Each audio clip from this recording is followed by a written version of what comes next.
Que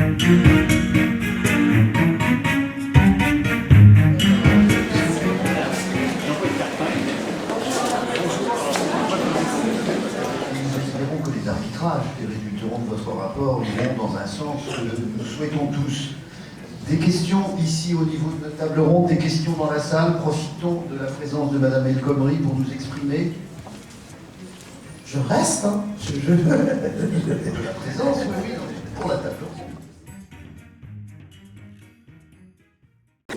Bonjour. Pour l'étudiante en BTS N-Verso, c'est François Villon des Murs. On a vu que l'attractivité des métiers du grand âge est une question urgente à travailler pour l'ensemble des acteurs de prendre soin. Que pourriez-vous nous dire à ce sujet et notamment les pistes de travail activées en formation? Vous dire d'abord que c'est des métiers d'avenir. Je suis ravie d'avoir des jeunes face à moi qui s'intéressent à ces métiers. C'est des métiers d'avenir et c'est des métiers qui ont du sens. C'est des métiers dont on a besoin sur tout le territoire en plus. Donc on voit bien qu'en extrême, même en hyper-ruralité, on a besoin de ces métiers, donc partout, nous en avons besoin.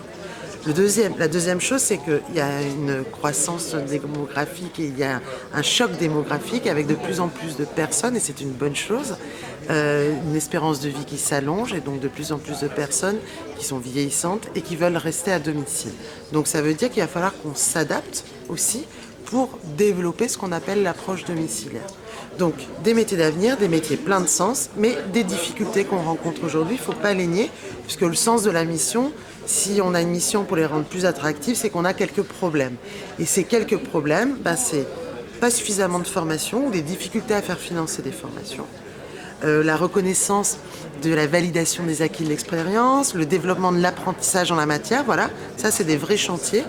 Le deuxième, c'est la question de la rémunération, de la prise en compte par exemple sur le domicile des temps de trajet. Certaines font, je dis certaines parce qu'à 97% ce sont des femmes, font beaucoup de kilomètres dans le mois et parfois ne sont pas tous payés ces kilomètres.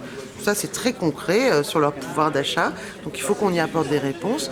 Le troisième levier, c'est leur qualité de vie au travail. Aujourd'hui, il y a trop d'accidents du travail, il y a trop d'absentéisme en la matière, parce que c'est des métiers qui sont parfois difficiles, qui sont pénibles, parce qu'on sollicite souvent le dos sur les mêmes gestes, on accompagne, on porte. Donc voilà, selon son âge, le corps ne réagit pas de la même manière. Et donc voilà, on peut se bloquer le dos, on peut glisser dans la douche en emmenant faire une toilette. Donc voilà, il y a des choses très concrètes, mais donc il faut aussi améliorer cela, la qualité de vie au travail des salariés.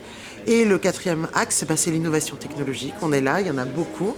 Comment ça vient aider à la fois la qualité de service qu'on peut rendre aux personnes en situation de handicap ou aux personnes âgées, et en même temps, comment améliorer la qualité de vie au travail par ces appuis. C'est des outils, c'est pas une fin en soi, la technologie ou tout ce qu'on a autour de nous, c'est des outils qui doivent vous permettre de moins vous fatiguer quand vous faites les métiers ou d'aider les personnes âgées également.